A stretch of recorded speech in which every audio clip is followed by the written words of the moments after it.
There really isn't much more that I can say that hasn't been said already.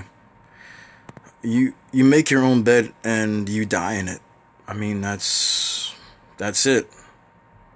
These black women do not understand. They really don't. And trying to talk to a black female that has this mindset about white men are better than black men and they always will be, and I'll have the wonderful family and have the marriage I always dreamed of. They have this idea in their heads. They have this imaginary, fairy tale worked out in their heads that because he's white, somehow he's going to protect them. He's not going to kill them. He's not going to do anything harmful to them at all.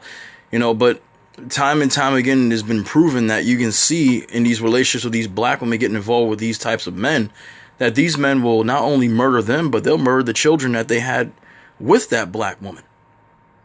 And until you swirlers and divesters get in your heads that there ain't no man better than any other man on this earth, you're going to keep on making the same mistakes like these women, and God forbid, you're going to wind up gone just like them. Now, I'm not taking pleasure in this because I take pleasure in nobody's death at all. But this is a goddamn shame. Beautiful black woman, too. Waste her fucking time with this clown. Could have found some black man somewhere that would treat her just right. Because, I'm tired of hearing the bullshit story, the bullshit tale that all these black women talk about how there ain't no good black men out there. There ain't no black men out there that will treat you right. You're a goddamn liar. And that's because you speak from a place of hatred. You don't speak from a place of logic and reasoning. You speak from a place of hatred because you have a hatred of black men. You have a hatred of the black community as well, because you think that when these people, when I say these people, I'm talking about people that look like this man, when they speak, whatever they say about the black community is proper and right. But what black people tell you about what is going on in the world when it comes to racism and hatred and this oppression, it's wrong. You go to the bad guy's side, you lay down with him, you have his children, okay? You have his children, and then he still murders you. I mean, you would think that if a man is laying down, first he picked you, black woman, because you get all googly eyed when a white man picks you. He picks you first, and then you think when he puts that ring on your finger and he decides to marry you, you've been chosen, so everything is going to be okay. Yes, I'm finally out of Blackistan. I'm great. I'm doing well for myself now. And the next step is to have children with that man to secure the bag so that this way you will have a legacy for your children, okay? But that ain't even enough, because even after that, he can abuse you. He can call you names. He can belittle you. He can treat you like you are less than human. And you will make every excuse in the book for this man because because of the color of his skin, okay? And then ultimately one day things get worse.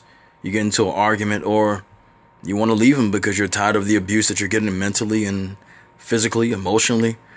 And he won't let you go. The only way you're going to be able to get out of the relationship is by meeting the Grim Reaper.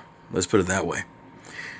A lot of these swirlers think that we are trying to find these stories to persuade them to stop dating white men. We're not trying to persuade you to stop doing anything that you don't want to do. If you want to do this, if you want to find out the hard way, then so be it. Some of you might get lucky, but most of you never get lucky. Most of you find out the hard way that these men are not better. They're not like you imagined, but you have to be around it. You have to experience it for yourself, because that's what a lot of people say. Let them go on their own and experience for themselves, and when they make their mistake, they come back. Sometimes you can't come back because it's too late. The divestors don't want to even... I'm going to tell you like this. I'm not even going to go there. The divestors don't want to talk about anything that has to do with the black community because they've just sworn off everything black, especially men. They've sworn off black babies, so that shows how much their hatred goes. Their hatred runs really deep. They're willing to put aside making more black children in this world to make room for more biracial children that won't have a real identity because they don't know who the hell to identify with. Okay? And not to mention, even though they have a white dad, they will still have that one drop rule, and some people will be treating them like they're black instead of half black and half white. Okay? Goddamn shame a woman like this got killed, because she's not a bad looking woman at all, but she made the wrong choice in men. I mean, I know a lot of black women say, well, they make the wrong choices when it comes to black men, but Obviously, you made the wrong choice when it came to white men too, because there are plenty of white men that get black women.